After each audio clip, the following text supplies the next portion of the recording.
Hello, I'm Danielle Glesney, dietitian with Imago Nutrition. I have a great topic today. And I want to shout out to Dr. Amy Roberts and Associates for our topic today. They are providing excellent care to their clients by considering all aspects of health, such as nutrition.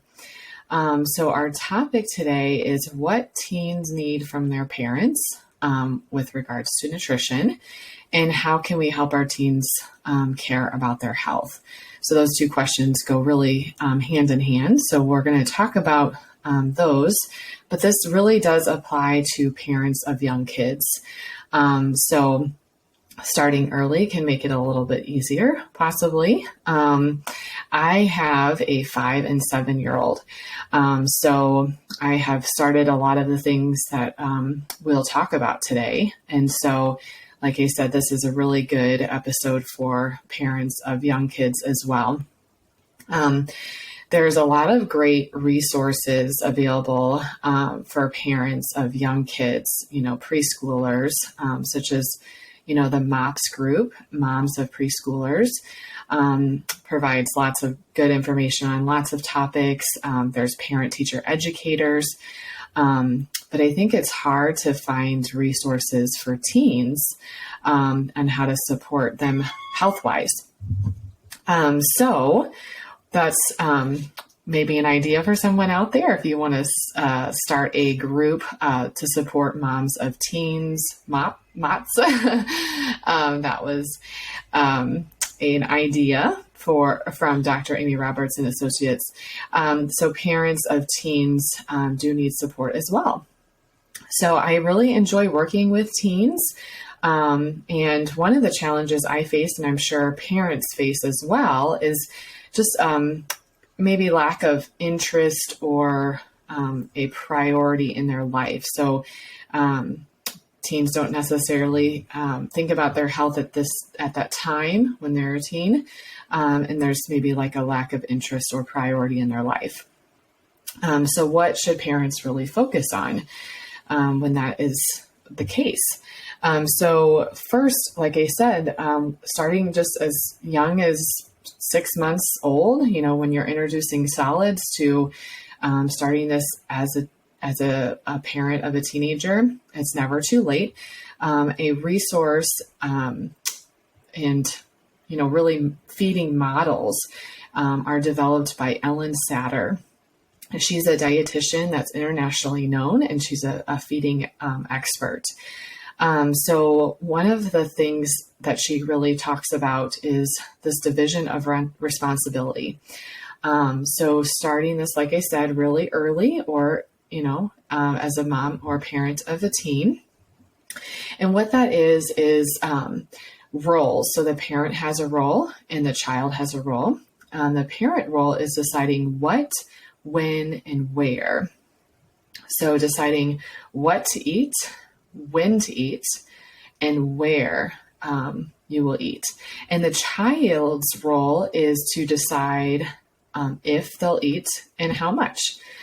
So that could mean if they eat the meal at all, or if they eat a certain portion of the food, or, how much they eat. So that's the child role. In order to stay in these roles, one, the parent really needs to focus on zero pressure to stay in their role as a parent. So not, talking about how healthy the food is, or you should eat this because it's going to help you feel full. Those kinds of conversations about nutrition can happen outside of the dinner table environment. You most certainly can teach your kids, these are carbohydrates, these give you lots of energy, and these are protein foods, these help you feel full. But not at the table, because that can be considered a form of pressure, and then it discourages actually the child or the teen from eating those foods because they know you want them to eat those foods. So having those conversations outside of the dinner table, and then also remembering to try to treat all foods as equal. So we don't want to have a diet mentality of a good list of foods and a bad list of foods. So when we talk about the parent role, what you want to provide a large variety of foods throughout the week. And then you want to provide one meal for the whole family. And like I said, the teen or the child can decide if or how much they will eat of that meal. And then when it comes to the win, we really want to encourage, 3 meals a day, a snack in between meals if needed, and no grazing. So not eating, snacks right before meals or eating all day long. So as a parent of a child and a teen, we really do want to make sure we're providing structure in that way. And I know that gets challenging. It looks different when you have teens versus children. So we're going to talk about that in a minute. And then secondly, where this is kind of important in our culture, especially today when we're have screens all the time, like our phones. So we really want to encourage children up to teens and older, all of us adults. We don't want to eat in front of our screens, our work, our TV, or toys. That's decreasing our attention to our satiety cues or how we feel with the food, if we're feeling satisfied, if we're feeling hungry. So we want to make sure we have all the attention we can to our bodies and how they're feeling, so we know when to stop eating. And so those are kind of the things to think about when it comes to the division of responsibility. One role that we have is to know those roles as a parent and what the role is as a child. And that is the same, even though it looks different with teens. Okay, so when we talk about teens, like I said, it looks different and requires more conversations as a family and working together as a family and being open as a family and talking about goals as a family. So teens still need structure. They need you to help provide them with meals 3 times a day. But before we get into that, we want to think about why do we do family meals? Statistics show that family meals have lots of benefits outside of nutrition also. So family meals are important for better health for the whole family, but also to decrease depression, decrease substance abuse, decrease eating disorders, decrease teen pregnancies, and increase self-esteem and increase academic performance. So that's like, if we sit down as a family and eat as many meals as we can together throughout the week, we're going to have all of those benefits. So I know it's really hard to feed a family. Like, that is sometimes a full-time job, it feels like. But just think about all those benefits that you have when you can eat as a family most often. Okay, so teens, like I said, it looks a little different. Their priorities have shifted towards more so family, or more toward friends, or their social activities or what have you. So thinking about ways we can make family meals important. One is if they see that you have the priority, or the parents have the priority of family meals. 2, making family meals pleasant. And 3, connecting. And I like to put instead of correcting. So those 3 tips are from Ellen Satter of how to keep family meals important for teens. So making sure you show that it's a priority, making it pleasant, and connecting with your child, whatever their age is, and not correcting. So I think that's really hard as a mom with younger kids. Correcting is hard, not, as far as table manners and things like that. So trying his best to always make sure that family meal is a positive experience. The other difference, so the differences for teens versus children is teens have the ability to make their own food or, assemble a meal, and they have the desire to be outside of the home a little bit more, maybe go to restaurants with their friends, or like I said, that social aspect is what kind of creeps in when it comes to, balancing family health. Okay. So one, we want to address the first one, their ability to make their own food. We want to try to embrace that. I know, as a parent, you're preparing all these meals as they grow up, and you have kind of a way you do things, and maybe they make a huge mess when they are preparing the meal, or maybe they're not preparing the meal how you want it to be prepared. But like I said, we want to focus on things that we, have more control over, or how we can train them for the real world. So we obviously want them to prepare their own meals. And so how do we do that? So we want to, be embracing of that new responsibility and set some boundaries. So one might be an example. I'll make breakfast and dinner, and you can make lunches. Or if they really want to make their own breakfast, give them that responsibility and keep it simple. Like, you make breakfast, and if you're not eating breakfast and you're skipping breakfast, that's not good for your health. So I will take over that responsibility. If you can't, make the time, or, give me the groceries that you feel like you want for your breakfast, the grocery list, for example.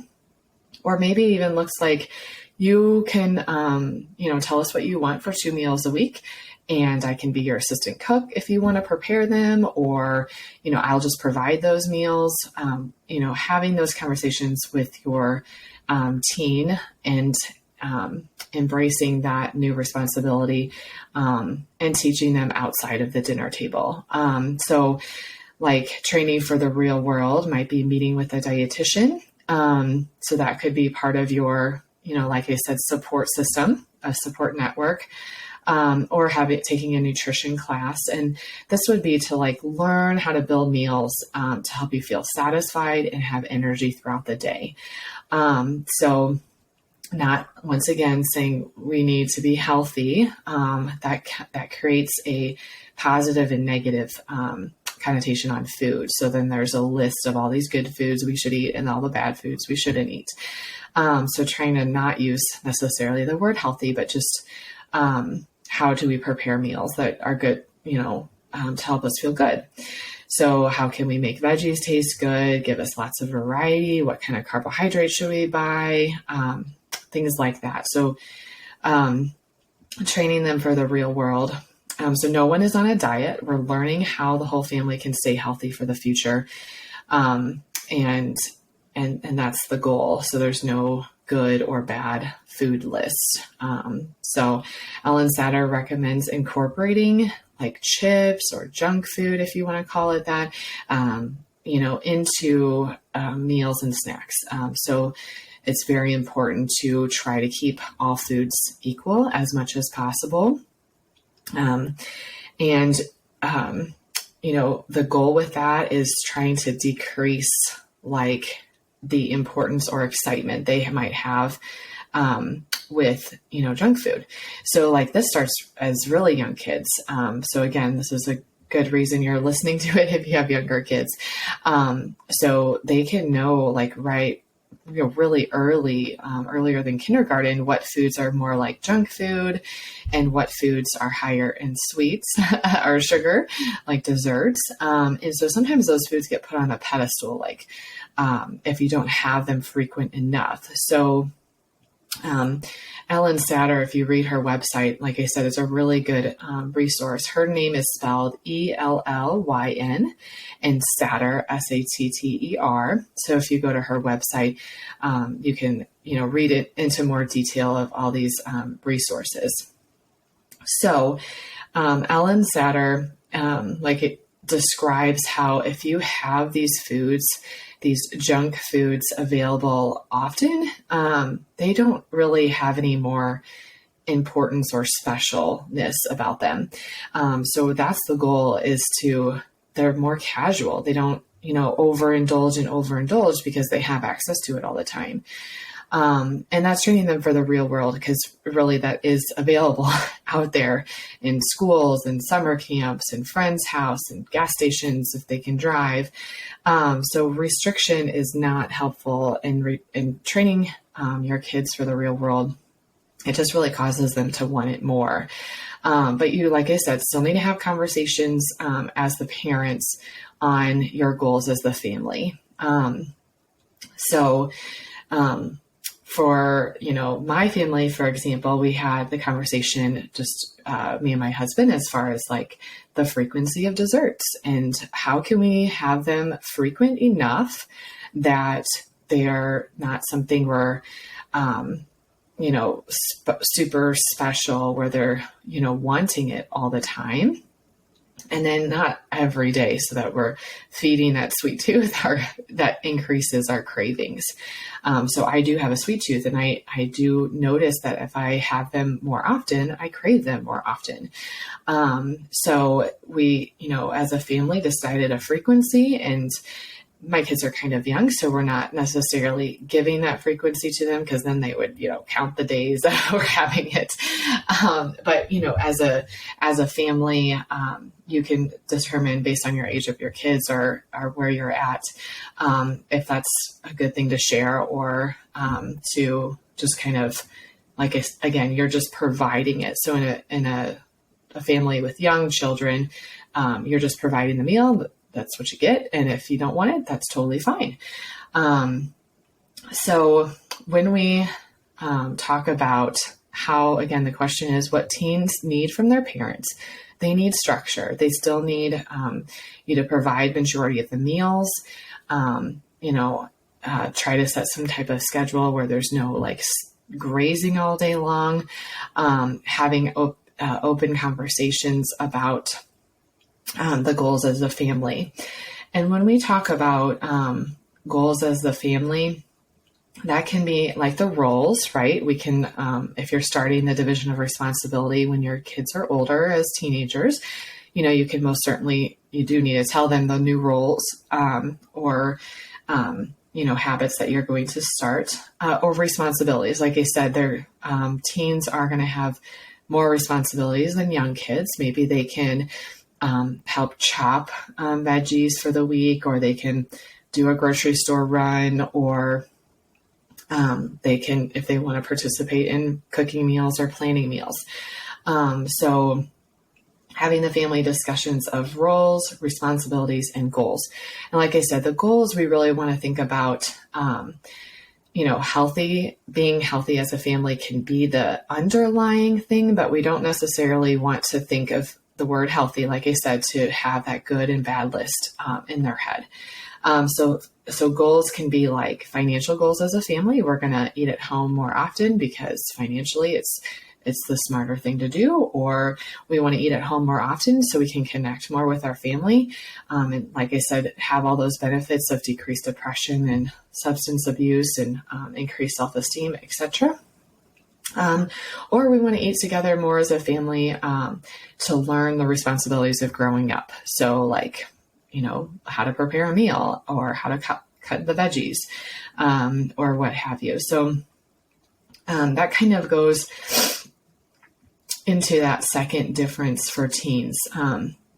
So the desire to eat outside of the home. So that's kind of how you can address that, is those are the goals that we're having as a family, and the why can sometimes be explained. If you feel like that's not needed, that's fine too.